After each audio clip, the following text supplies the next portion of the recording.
Hello everyone, আসসালামু আলাইকুম। তো আজ বানাবো মেয়োনিজ। মেয়োনিজ তো আমরা সব কিছুর সাথেই খেয়ে থাকি। এখন যেহেতু আমরা ফাস্টফুডটা খুব বেশি খাই, তাই মেয়োনিজটা খুব প্রয়োজন। তো আমি যেভাবে বাসায় মেয়োনিজ বানাই আজ ঠিক সেটাই আপনাদের সাথে শেয়ার করতেছি। তো প্রথমেই আমি এখানে 2টা ডিম নিয়ে নিলাম। ডিমটা তো অবশ্যই লাগবে মেয়োনিজের জন্য। দেন 3টা কাঁচামরিচ দিয়ে নিলাম, আর এখানে 6-7 টুকরা রসুন দিয়ে নিলাম। রসুনটা অপশনাল, রসুনটা আপনারা চাইলে দিতে পারেন, না দিলেও কোনো সমস্যা নেই। আমি একটু রসুনের ফ্লেভারটা পছন্দ করি, তাই রসুনটা দেই। আর একটা লেবু চেপে নিচ্ছি। তো লেবুটাও গিয়ে না দিলে সমস্যা নেই, আমি একটু টক ফ্লেভারটা পছন্দ করি, তাই একটা লেবু দিয়ে নিচ্ছি। এরপরে আমি এখানে স্বাদমতো লবণ আর চিনি দিয়ে নেব। তো লবণ আর চিনির যে ব্যাপারটা, এটা গিয়ে বারবার একটু টেস্ট করে নিতে হয়, যেহেতু কোনটা কম কোনটা বেশি যখন আপনারা ব্লেন্ড করবেন বারবার গিয়ে একটু চেক করে নেবেন যে সব কিছু ঠিক আছে কি না। তো এখানে আমি 3 টেবিল চামচ চিনি ব্যবহার করেছি, আর ফার্স্টে তো দেখলেন প্রায় হাফ চামচ লবণ ব্যবহার করেছি, এবং 2 টেবিল চামচের মতো আমি এখানে পাউডার মিল্ক অ্যাড করলাম। পাউডার মিল্কটা দিলে হয় কি টেক্সচারটা খুবই সুন্দর আসে।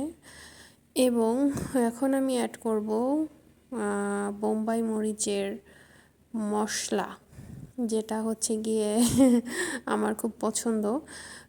বোম্বাই মরিচের এই আচারটা আমি একটা অনলাইন পেজ থেকে নিয়েছিলাম।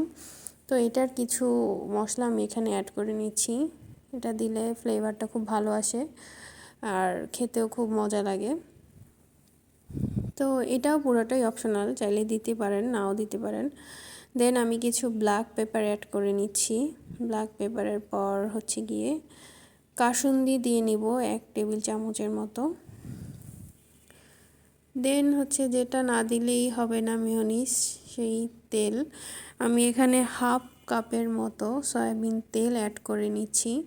তো তেলটা আপনারা তো জানেনই, মেয়োনিজ যারা বানায় তেলটা একদম পুরোপুরি একবারে দেওয়া যাবে না, তেলটা গিয়ে বারে বারে দিতে হবে। আর এটা গিয়ে খুব আস্তে আস্তে ব্লেন্ড করতে হবে, একবারে অনেক টাইম ধরে ব্লেন্ড করলে হবে না।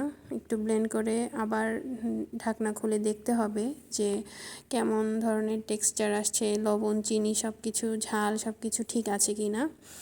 তো এই পর্যায়ে এসে আমি কিছু টমেটো সস অ্যাড করতেছি, এটা পুরোটাই অপশনাল।